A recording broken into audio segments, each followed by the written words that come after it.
China policy के तहत Canada के फैसले से चीन तिलमिला गया है। कनाडा की संसद में तिब्बत को लेकर प्रस्ताव पास हुआ है। तिब्बत को अलग देश के तौर पर फैसला लेने का तिब्बत पर अवैध कब्जा है चीन का, जिसको लेकर अब कनाडा ने भी भारत का फेवर किया, तिब्बत का फेवर किया और ये कहा कि उनकी इनफैक्ट हकीम की मानों में जो लीडर सबसे पॉपुलर हैं इस वक्त G7 समिट में वो दो ही हैं और वो हैं जॉर्जिया मेलोनी और नरेंद्र मोदी।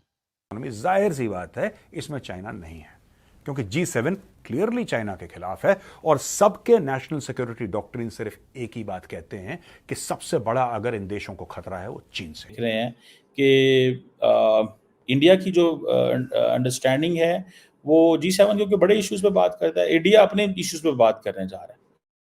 इंडिया नहीं ज्यादातर लंबी चौड़ी लिफ्ट कराता तमाम ममालिक, वो समझते हैं कि ये अगर हमने लिफ्ट कराई तो ये हमारे पीछे पड़ जाएंगे। आप देखें ना, इंडिया की डिमांड और बढ़ गई है। इंडिया की डिमांड कैसे बढ़ेगी?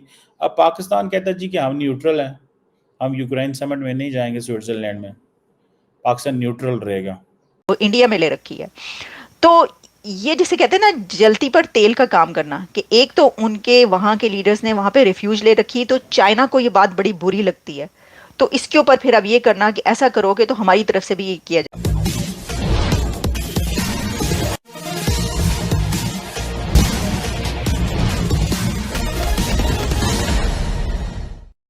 खालिस्तानी आतंकी निज्जर की हत्या को लेकर भारत और कनाडा के बीच तनाव चरम पर था, लेकिन प्रधानमंत्री मोदी के तीसरी बार शपथ ग्रहण करने के बाद कनाडा में अचानक परिवर्तन आ गया है। कनाडा ने न केवल भारत का चीन के खिलाफ तिब्बत पर दावेदारी का समर्थन किया है, बल्कि अपने संसद में एक प्रस्ताव भी पारित कर दिया है। कनाडा का भारत के तिब्बत पर समर्थन की कहानी आइए सुनते हैं। चीन लगातार अपनी पॉलिसी को बढ़ाता रहा, लगातार जो है श्रीलंका की बात करें, नेपाल की बात करें, भूटान की बात करें, लगातार जो है सो अपने स्ट्रेटजी में बदलाव करता रहा, लेकिन भारत को वो कुछ बिगाड़ नहीं पाया। हालांकि अक्सर चीन सीमा विवाद को लेकर के हम देखते हैं कि आगे पीछे कई इस तरह के वीडियो आए थे, लेकिन भारत सरकार, मोदी सरकार ने करारा जवाब दिया था और कई दौर की बैठक हुई थी, जिसके बाद जो है सो उन्हें चीन को पीछे जाना पड़ा था। चीन जो अपने चेक पॉइंट से वो पीछे चले गए थे। लिपुलेखा दर्रे की अगर हम बात करें, उस पॉइंट की अगर बात करें, तो वहां पर भी ये चीज देखने को मिला था। इसीलिए कल एस जयशंकर ने अपने मंत्रालय का कार्यभार संभालने के बाद कहा कि हम जो है इसे जल्द सुलझा लेंगे और इन चीजों को हम आगे देखते रहेंगे, हमारी नजर में है। और वो अक्सर जयशंकर जो है वो अक्सर मुंहतोड़ जवाब देने के लिए जाने भी जाते हैं, और वो टू द पॉइंट और लॉजिकल बात करते हुए उन्होंने कहा है कि कैसे 7 साल में 4 बार चीन ने इस तरह की हिमाकत की है, लेकिन भारत सरकार उस पर। G7 को इंडिया की क्यों जरूरत? G7 को इंडिया की जरूरत इसलिए है कि वेस्ट को इंडिया की जरूरत है। G7 को नरेंद्र मोदी साहब की जरूरत इसलिए है क्योंकि वेस्ट को नरेंद्र मोदी साहब की जरूरत है। वेस्ट को, इंडिया को जरूरत है इंडियन इकोनॉमी की, वेस्ट को जरूरत है बिजनेस की। तो इस वक्त पूरी दुनिया में बिजनेस मार्केट में जो कंट्री सबसे ज्यादा तरक्की कर रहा है और सबसे ज्यादा तेज रफ्तारी से स्पीडीली आगे जा रहा है, जिसको कि हम आपको खबरें बता रहे कि पूरी दुनिया के जो फाइनेंशियल इंस्टीट्यूशंस हैं वो ये खबरें दे रहे हैं कि जो कंट्री इस वक्त स्पीडीली सबसे ज्यादा आगे है, तो उसकी जरूरत अगर वहां पे नहीं होगी तो किसकी जरूरत होगी, मुझे बताइए जरा। और फिर ये मोस्ट पॉपुलस नेशन, सबसे ज्यादा आबादी वाला कंट्री, और फिर ये कि 5th लार्जेस्ट इकोनॉमी और दुनिया की सबसे बड़ी डेमोक्रेसी। तो इंडिया और नरेंद्र मोदी वहां पर नहीं होंगे तो कौन होगा भाई? शहबाज शरीफ साहब होंगे या पाकिस्तान के प्राइम मिनिस्टर होंगे, जिनको बुलाया ही नहीं गया। अगर मोदी जी वहां पे गए हैं तो भारत वहां पे क्या देने गया है, क्या लेने गया है, भारत को क्या फायदा? और ये सारे के सारे लोग जो हैं G7, जो बड़े बड़े देश हैं, जिसमें शामिल अमेरिका भी है, जिसमें शामिल इटली भी है, जिसमें शामिल जापान भी है, और भी कई देश हैं इसमें शामिल, ये आखिर बार बार भारत से बात क्यों करना चाह रहे हैं? क्योंकि इनमें कुछ ऐसे देश भी हैं जिनकी इकोनॉमी भारत से बड़ी है। लेकिन क्या सिर्फ इकोनॉमिक फैक्टर्स हैं कि कुछ और मामला है?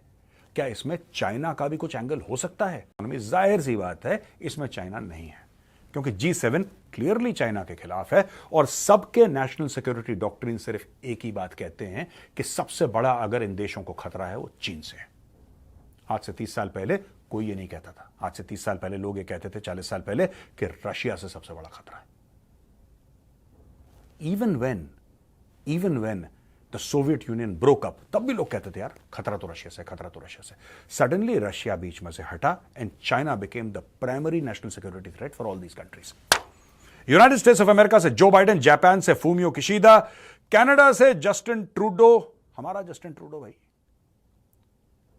जर्मनी से ओलाफ शॉल्स, फ्रांस से इमैनुअल मैक्रों और ब्रिटेन से ऋषि सुनाक। ये यूरोपियन यूनियन भी पार्टिसिपेट करेगा। मैं तमाम यूरोप को एनर्जी बेचूंगा और बेच रहा हूं, क्योंकि इंडिया रशिया से एनर्जी लेता है, क्रूड ऑयल लेता है, प्रोसेस करता है, अपना ठप्पा लगाता है, अपनी मशीनों से गुजारता है और अमेरिकन को और यूरोपियंस को कहता है अब अपनी गाड़ियों में डाल लो, अपनी फैक्ट्रियां चला लो इससे, और वो उससे अपनी फैक्ट्रियां चला रहे हैं। सो एनर्जी जो है वो India has become a player in the energy sector में प्लेयर बन गया है, और वो सिर्फ और सिर्फ इसीलिए बन गया है बिकॉज दे नो कि अब हमारी बारी आ गई है कि हम ये जो वेस्ट में लड़ाइयाँ उसका फ़ायदा कैसे उठाएं। जैसे वेस्टर्न वर्ल्ड जो है वो डेवलपिंग वर्ल्ड में लड़ाइयों को फ़ायदा उठा रही है, इंडिया भी वेस्टर्न वर्ल्ड की लड़ाइयों को फ़ायदा उठा रहा है। This is what India is looking. So B it the artificial intelligence, B it the energy, and फिर उस एनर्जी में आगे और भी उसकी बहुत सारी इंटरनेशनल सही है वो कि चीन ने उन पे 7 दशक पहले कब्जा किया है। तिब्बत के लोगों का प्यार और स्नेह भारत की तरफ है और ये कई बार झलक भी चुका है। और जहां तक बात है दुनिया की, देखिए कई दशकों तक दुनिया चीन के सामने बोली नहीं की, क्योंकि चीन के पास बेशुमार पैसा है और वो लोगों को खरीद लेता था, देशों की सरकारें बनाता था, गिराता था। अभी कनाडा ने हाल में एक रिपोर्ट जारी की जिसमें उसने कहा है कि जब उनके पिछले आम चुनाव हुए थे उसमें कनाडा का सबसे ज्यादा इंटरफेरेंस था। तो अब जैसे जैसे दुनिया को हकीकत दिख रही है कि चीन पैसे की आड़ में पैसे देता है, मदद करता है और फिर मनमानी करता है और देश में अस्थिरता और अशांति फैलाता है। अब जैसे जैसे देशों को ये चीज का पता चल रहा है, उनका आक्रोश चीन की तरफ बढ़ रहा है। जहां तक भारत की बात है वंदना जी, हमें सबसे पहली चीज करनी होगी, हमें चीन के साथ व्यापार बंद करना होगा। देखिए प्रधानमंत्री मोदी ने आत्मनिर्भर भारत और मेक इन इंडिया का बहुत अच्छा नारा दिया है जो कई सेक्टर में सफल भी हुआ है। अब सारा जो श्रेय है वो हमारे व्यापारियों का है, बिजनेसमैन का है, जिन्हें चीन से कुछ भी नहीं लाना चाहिए, आत्मनिर्भर भारत और मेक इन इंडिया के तहत बनाना। आप अगर हमसे जुड़ा रहना चाहते हैं तो कृपया मेरे चैनल को सब्सक्राइब करें तथा बेल आइकन भी दबा दें ताकि नई वीडियो की जानकारी तुरंत आप तक पहुंच जाए। धन्यवाद। जय हिंद।